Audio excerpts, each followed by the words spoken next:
இப்போ இருக்கிற காலங்கள்லலாம் வந்து யாருக்காவது ஏதாவது நல்லது செய்யணும் அப்படின்னு நினச்சி ஏதாவது பண்ணும்போது அந்த பர்டிகுலர் பர்சன் வந்து அதை வந்து நம்மக்கிட்ட ஒருத்தன் வந்து சிக்கிட்டான், ஓகே, ரொம்ப இன்னசென்ட், பாவம், and taking advantage of that. Advantage எடுத்துக்கலாம், அதில் வந்து துளி அளவும் தப்பில்லை. பட் அதே ஒரு பர்சனையே போட்டு செய்கிறான்றதுக்காக போட்டு காலில் போட்டு மிதிக்கிற லெவலுக்கு பண்ணோன்றது வந்து that person don't deserve such kind of treatment. அந்த மாதிரி அவன் வந்து பண்ணோன்னு அவசியம் இல்லை. அதுக்கு வந்து நிறையா பேர் வந்து போடா என்னால் பண்ண முடியாது அப்படின்னு சொல்லிட்டு ஈஸியாக போயிடலாம். ஸோ அந்த மாதிரியான பீப்புள் வந்து அப்படி இருக்கிறவங்க கிட்ட கேட்க முடியுமா, வச்சுக்க முடியாது. யார் வேலை செய்கிறாங்களோ, நான் நிறைய இடத்துல பார்த்துருக்கேன், யாராவது ஒருத்தர் வேலை செஞ்சால் அந்த வேலை செய்கிறவங்கக்கிட்டேயே எல்லாத்தையும் தள்ள வேண்டியது. ஸோ இப்போ வந்து செய்யாதவங்கக்கிட்ட சில பேர்கிட்ட உங்களால் பேச முடியுது, சில பேர்கிட்ட பேச முடியல. அது தப்பாக இருந்தாலும் சரி, கரெக்டாக இருந்தாலும் சரி. ஒருத்தன் ரைட்டாக இருப்பான், அவன் சொல்கிற பாயிண்ட்ஸ் எல்லாமே கரெக்டாக இருக்கும், ஆனால் அவனுக்கு சாதகமாக பேசுகிறதுக்கு தைரியம் இல்லை. தப்பாக இருக்கிறவன் வந்து அவனை பகைச்சிக்கிட்டா என்ன ஆகும், ஏதாகும். ஸோ இதெல்லாம் தான் வந்து இந்த மாதிரி தான் உலகம் ஓடிக்கிட்டுருக்கு. நிறையா விஷயங்கள் நம்ம அந்த காலத்துலலாம் யாராவது இப்போது வந்து நானே வந்து ஒரு ஸ்கூட்டியில் போயிட்டுருந்தேன். ஸோ போகும்போது ஆக்சுவலி வெயிட் தாங்காமல் மண் கீழே இருந்துச்சு, கொஞ்சம் ஸ்கிட் ஆகி பிடிச்சிட்டேன் வண்டியை. பட் ஆனால் என்னால் ஃபுல்லாக டிராஃபிக் ஆச்சு, பிடிச்சிட்டேன்.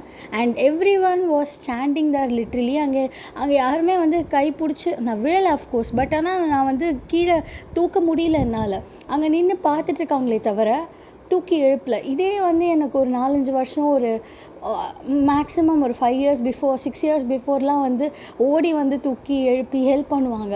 அந்த ஒரு மனசாட்சி, அந்த ஒரு இதெல்லாம் எங்கே போச்சுன்றது தெரியல அந்த காலத்தில். அதனால தான் வந்து நேச்சர் அண்ட் வந்து எல்லோரும் ஹெல்த்தியாக இருந்தாங்க. நல்ல விஷயங்கள், நிறையா விஷயங்கள் அந்த காலத்தில் இருந்ததுக்கு காரணம் நல்ல பீப்புள் இருந்தாங்க. நல்ல பீப்புள் இருந்தால் எப்படி சொல்லுவோம், மழை பெய்யும் அந்த இடத்துலன்னு சொல்லுவோம். ஸோ நம்ம வந்து ஒருத்தருக்கு ஹெல்ப் பண்ணுறதுனால நம்ம குறைஞ்சி போயிட மாட்டோம். ஆனால் ஹெல்ப் பண்ணுறதே வந்து நீ ஒரு முட்டாள், நீ வந்து ஒரு பேக்கு, அந்த மாதிரி நல்லவனாகவே இருக்கக்கூடாது அப்படின்றது வந்து ரொம்ப தப்பான விஷயம்.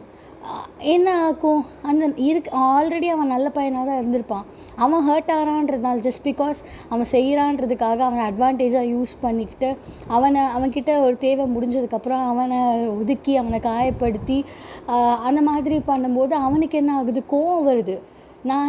நான் வந்து செல்ஃபிஷாக ஆகுறேன்னு சொல்லிட்டு அவன் கெட்டதை நோக்கி தான் அவன் போகிறான். ஸோ இதனால் எவ்வளோ பெரிய கஷ்டங்கள். அண்ட் ஒருத்தர் கோவத்தினால வார்த்தைகள் எவ்வளோ விடுறாங்க தெரியுமா, யோசிக்க கூட மாட்டுறாங்க என்ன பேசுகிறாங்கன்னு. அவங்களுக்கு தெளிவு இருக்கா இல்லையான்றது கூட தெரியல. கோவத்தில் இஷ்டத்துக்கு என்ன வேணால் பேச வேண்டியது. அந்த இடத்துல மூளை வேலையே செய்யாது கோவப்படும் போது. அண்ட் நிறைய விஷயங்கள் கொஞ்சம் மாறினா, கொஞ்சம் எல்லாருக்கிட்டையும் அன்போட இருக்கிறது எவ்வளோ நாள் இருப்போம், எப்படி இருப்போன்றது தெரியாது. யார் எத்தனை நாள் நம்ம கூட இருப்பாங்கன்னு தெரியாது. அவங்க இறந்து போனதுக்கப்புறம் அவங்கள நினச்சி நம்ம அழுது எதுவுமே பண்ண போகிறதில்ல.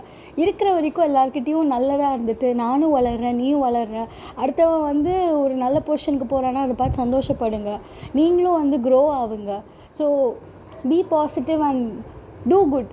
Don't be hesitant. அண்ட் யாராவது கஷ்டமாக தயவு செஞ்சு பேசாதீங்க. கஷ்டப்படுத்துகிற மாதிரி யாரையும் கஷ்டப்படுத்தாதீங்க.